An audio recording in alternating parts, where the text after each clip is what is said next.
in a way where, frankly speaking, I mean, life has been very comfortable at this age and time.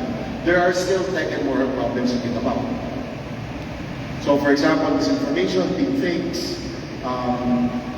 This guy was pretending to be Tom Cruise. How many of you have seen the Apple Vision Pro sa keynote? Yeah, man. Masarap magpabudol ni Apple. Right? Responsible adoption of tech and disruptive tech. For example, every time we create new and disruptive tech, there are things that pop up that we don't take into account. For example, when the railroads were created, one of the pitches was that they were able to cure tuberculosis faster. But what ended up happening was that the spread of the disease was spread faster because of the railroads. So it's very interesting. And the biggest question here is that as we create more technology, more disruptive tech, who's accountable? How many of you have created a new account sa social media ni Mark Zuckerberg Threads? Raise your hand. Oh, one, two, yeah. So it's very interesting, right? Because there's so much controversy coming from that tech, right? So the question is, who the heck are we, taking into account? Look at these guys, right? They're the founders of multi-billion companies, and yet they're fighting in a cage match. Don't mind me. I'm not judging them. This is for me. This is the most entertaining part of the year. I love this so much. That's what I'm looking for. I didn't even think this was possible. But the point here is that these are the people, that are basically creating these technologies, and here we are. We're going to see them beat each other up. So, really exciting stuff. Okay? ChatGPT. How many of you have ever used ChatGPT? Raise your hand. How many of you like ChatGPT? Oh, nice. How many of you don't like ChatGPT? Yeah, that's honest. Okay? So, SAQ in 5 minutes, ChatGPT. Here's the fun part. One thing I don't like about this is that a lot of people use AI for shortcuts. AI would be a very great tool for what's what I'm looking for people who have mastered the game, right? If you've mastered coding, if you've mastered copywriting, AI is a pretty good tool. Okay? So there even came a point in my life where, rather than asking questions, maybe you could Google it. Now, ngayon hindi na Google ChatGPT na. Right? If you could use ChatGPT, that would be great. And there was even a point in my life where I run a company, a digital marketing company. And using ChatGPT, I've narrowed down, or siguro with our productivity increase maybe 10 to 20%, 20 times. But here's the thing, I've also realized that ChatGPT is also a very scary disruptive tech for my field, right? When I realized that ChatGPT can do my job for me. So, very interesting stuff, okay? Now, and if left unchecked, disrupting tech, we would be creating cyberpunk dystopias. How many of you are excited for cyberpunk dystopias? Diba? May mga mantis planes and all of that, right? But then again, what is life like when that happens? Right? At the end of the day, the rich would be richer, the poor would still suffer, despite the plans with the tech. Okay, human desire tends to be, and I might butcher the way I pronounce this, insatiable. So, if left unchecked, we would be creating cyberpunk dystopias, which is something that we would like to avoid, assuming war doesn't kill us first. So, this is why, going back to Maslow's hierarchy of needs. How many of you are familiar with Maslow's hierarchy of needs? Raise your hand. Yeah. So, a lot of people think that the top portion of Maslow's hierarchy of needs is self-actualization. Right? Self-actualizing is when you realize that you have power to control your reality, your life, and you're 100% responsible. Transcendence is a realm beyond that. Okay? And that's what I want to share tonight. So, this is a spiritual concept. Now, it's weird, right? We're in a tech event and we're talking about spirituality. Don't worry, guys. I'm not gonna be teaching religion. But this is a very interesting concept. In Kabbalah, which is a topic for another day, they believe in two universes: the universe of knowledge and the universe of food. Universe of knowledge is our according to them, is our physical world. It's how we experience the world. So, human limitation, power, human potential, self-actualization. We're able to physically take power into our own hands and choose what we want out of life. But at sometimes at the cost of burnout. Like, for example, how many of you here consider yourself self-made? Like you in some way or form, you grew up struggling and you've made it in some way or form. Raise your hand. Yeah. Right? So, that's what's amazing. You know, you get to decide your fate. Okay? The universe of food is a bit different. So it's like letting go and letting go. Letting go of your ego. It's more intuitive. There's a flow in your workspace. Like flow is like flow. Siguro in sports, you know, if you've watched Robot Basket, that's flow, the magic eye thing that they have. Right? There's meaning, there's grounding, there's love, there's transcendence, you know, tapapapasi, all of that stuff. So, and the whole point here is that you merge knowledge and food, and that becomes our entire being. Okay? So we're using technology and spirituality to be, basically. And here's a technique and a very simple concept for us, a framework that you can use to conjure this concept into your startups, into your company, into your life. Okay, it's called design thinking. How many of you have heard of this before? Design thinking. Okay, design thinking is not you designing posters. So it's you creating frameworks that impact the most. Okay, so number one, you empathize. You have to remember that technology was made for people. Technology was made for people to use to solve problems, what's the word I'm looking for? To help solve a pain point in someone else's life. Okay? So, you're solving a problem for somebody or for a certain demographic of people. Your technology is not there to serve itself. Okay? Next. Right? So you empathize. What sort of problem do I want to solve in life? Right? In life. Then next you define what's your problem statement. And one of the best techniques that I have that I've learned while working with communities is the 5 whys. You ask why 5 times. Okay, so why are people poor? Because of this, because of that. Why? Because maybe this. Why? Until you reach the root cause. Usually it only takes 5 times. One thing that would help you guys define better is that for most people, sometimes they don't use avatars. They don't define who their customer is, or they don't define who they're making this new feature or product of technology. So avatars involve knowing what their goals and values are, what sources of information they get. Demographic, taga saan sila? Are they from Ilo-ilo? Are they from Manila? Are they from Europe? Maybe North Korea? What's their challenges? What's their pain point? What objection to the skill do they have? And from here, you create ideas. Okay? And from creating ideas, you prototype. You create the prototype, and here's where most tech companies also don't, here's why most tech companies also don't make money.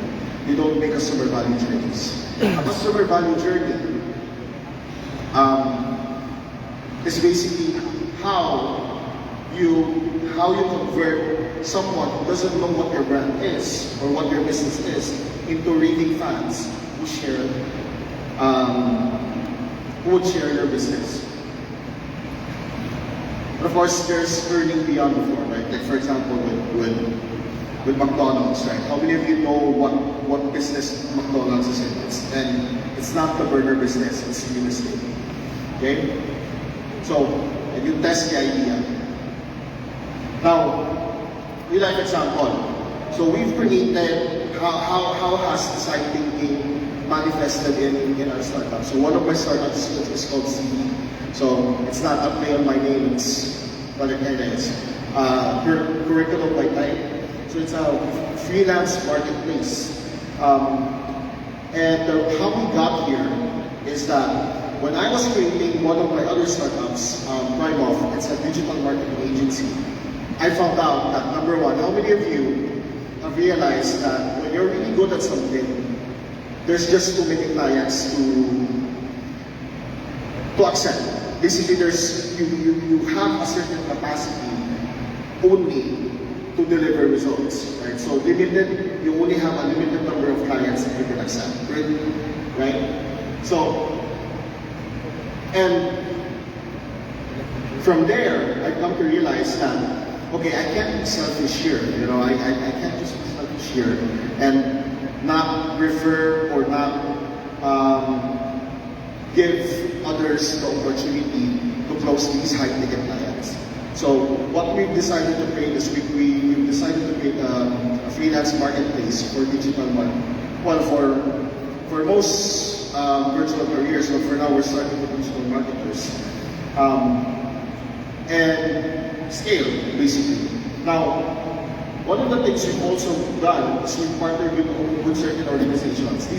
These are from Presso Foundation. How many of you are familiar with Presso Foundation? So these guys are people who are helping ex-cons go back to society. Right? So we've partnered with organizations like them, wherein we've trained and teach their clients. And what's best about this is that what I like about partnering with them is that they do the filtering, right? The ex-cons that actually wanna be part of society again and actually wanna do the work are being filtered through the foundation and then sent to us for us to train. Here's the fun part.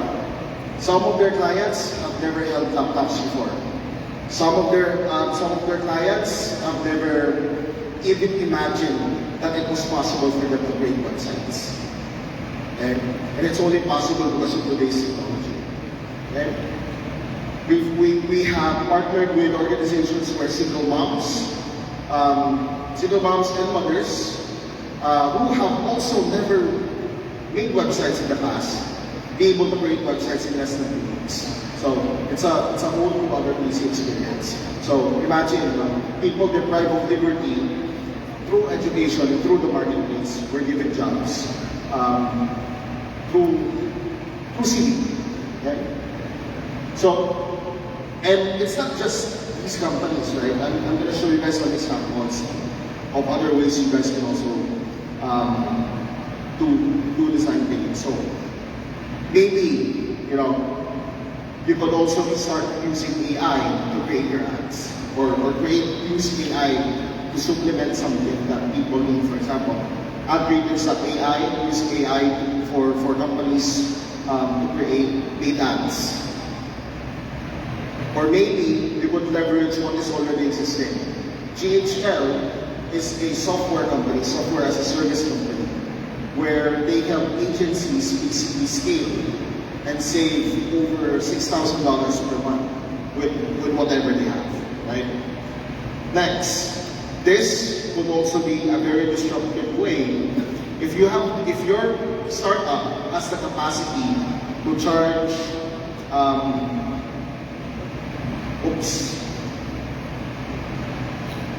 this might be the wrong company, but there's a company here where They're a creatives company, and it's called No Limits Creatives. They have the capacity to dole out unlimited creatives services to multiple clients, almost like a software, but still relying on freelancers to deliver. So, and it doesn't just stop there. It doesn't have to be a software. It doesn't have to be a tech company. Maybe it's hardware. So, Nikki Agrad, her business is basically toilet seats, okay? And it's geared towards a more comfortable experience for women. So she's using hardware, technology, toilet seats, to scale. This guy, I don't know how to pronounce his name, but this guy is basically changed the way sanitary napkins, how accessible sanitary napkins is for women in India. So, and his story is actually pretty interesting. He noticed that his wife was suffering, and then for some reason, to test his product, he actually started using it himself. So his entire town thought he was crazy and actually ostracized him. His wife left him, but eventually, what he created has helped so many people, at least in this community. Right? And I leave you guys with this. At the end of the day, tech and spirituality may not be that, what's the word I'm looking for? That far apart. So if tech and spirituality are aligning with your business, then you're not looking hard enough. So with that said, thank you.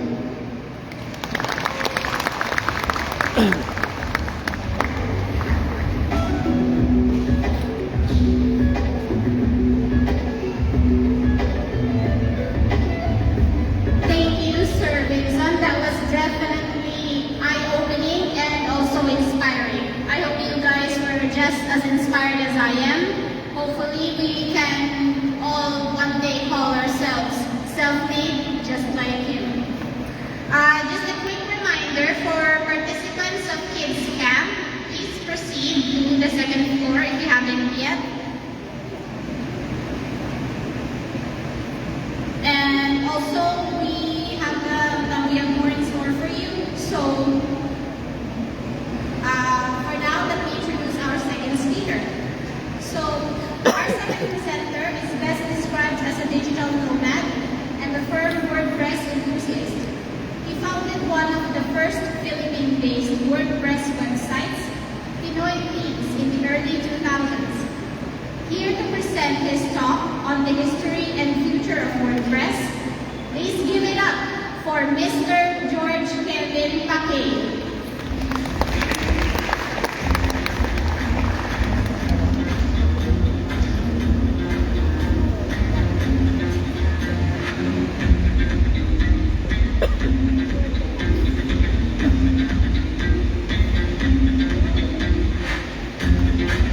Morning, everyone. All right. Sorry, no, seconds wait.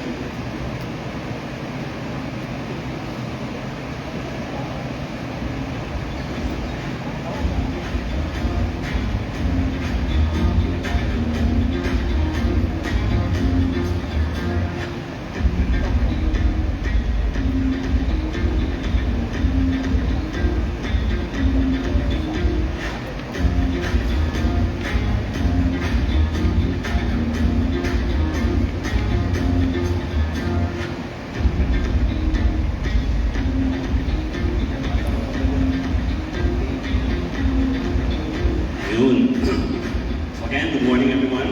My name is Kevin Paquet, and I'll be talking to you a little bit about the history of WordPress. Just a timely presentation, a timely talk since the 20th anniversary of WordPress hasn't occurred that long ago.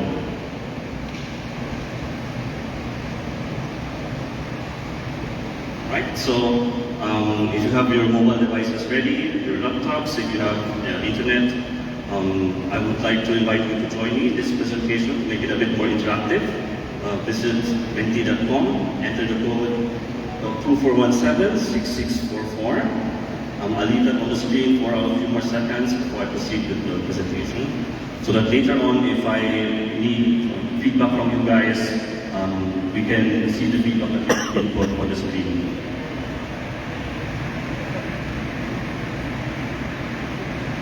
And also, you can see the instructions above as well.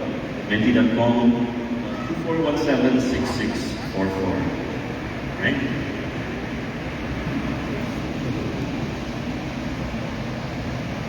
So, just to check if everyone is on here already, how excited are you for WordCamp ilo-ilo? Okay, very excited. Good to see that the excitement bar is at a solid 9.5, 9.6. Great. We have around 32 people on this line. Awesome. Alright. So just a quick slide about me. I started developing or using WordPress because out of boredom. Around 2008, I had a Pentium 4 computer at home. I couldn't play online games, and I decided to create websites instead, mainly for myself at the time. So I launched ilo-ilo.net. I know it sounds a bit iffy, especially given my age now, but I used to get teenager back then. And this site is something that I'm going to pass on to my daughter eventually very soon. I've been a member of different communities in Davao, and I've been talking about WordPress like ever since I was a high school student way back then as well. And I also attended the first WordCamp that happened in the Philippines. So who here was present during the first WordCamp in the Philippines? Anyone who was there? 2008? No one? Alright. So, when and where did the first WordCamp happen? Anyone has any idea when it happened and where it happened?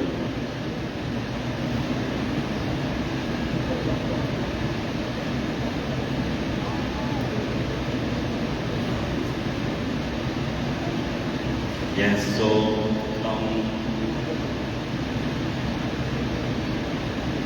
the first WordCamp that happened in the Philippines was actually a mini WordCamp that took place in Davao. This happened 2 days before the actual WordCamp. But of course, the first WordCamp that eventually took place on September 6, 2008 was at Ilasal College of St. Philip. So we used to be a very small, humble community back then.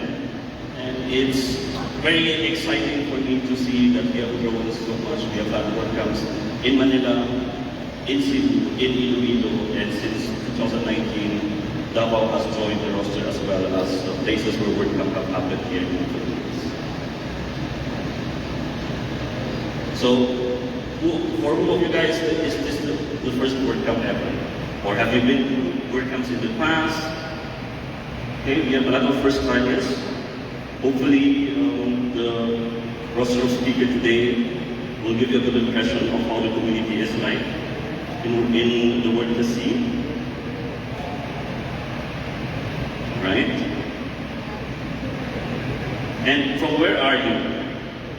I myself, I've traveled here from Cebu, but I'm just an adopted member of the WordPress community because I'm actually from Davao.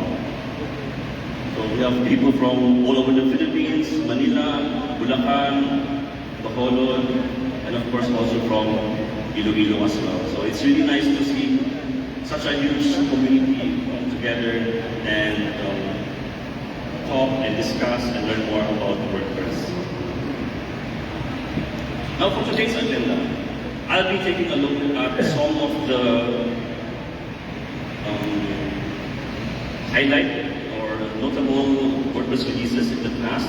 Of course, all of this is pretty much subjective, because everyone has started with a different version of WordPress. For me, I think it was around 2.5 in 2007, 2008. And for some of you guys, it might have been at a much later point. And then I'll be talking about as well how you can be part in contributing to the community of WordPress. So for me, one thing that I've noticed is that WordPress has always been a reflection of the needs of the internet at any given time. Around 2008, 2010, people wanted a simple blogging platform. Businesses wanted an easy way to create an online presence. Others used WordPress as a communication tool for their businesses and companies. So over time, the needs of WordPress from being a simple blogging platform has grown into the huge software that it is nowadays. Now, when did you guys start using WordPress? Or have you even started using WordPress already? Okay, right now, that's interesting. 2004, last year, 2022. So yeah, WordPress enthusiasts and expertise of different levels are gathered here today, which is really nice to see. And this is how I started when I was a teenager.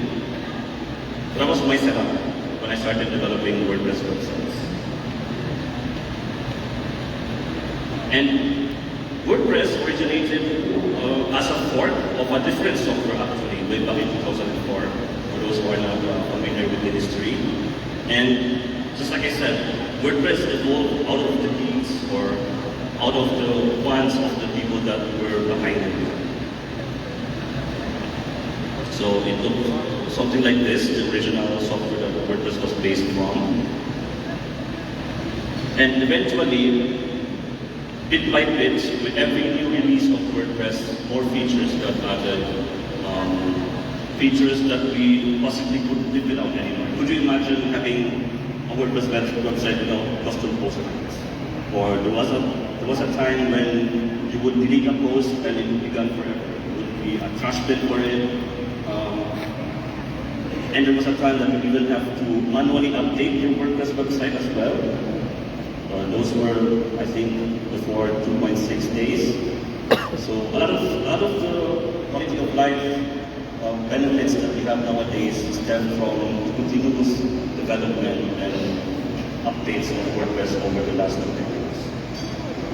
From something that looked like this in 2.5 to something that looked a little bit more neat in 2.7 to something that looks somewhat like this nowadays. So the interface of WordPress has evolved over the years along with the people, the community that is behind it. Now, perhaps for those who have been around WordPress for longer, which one is the most notable WordPress release for you? Anyone? I wonder why 5. Okay, 3. Alright.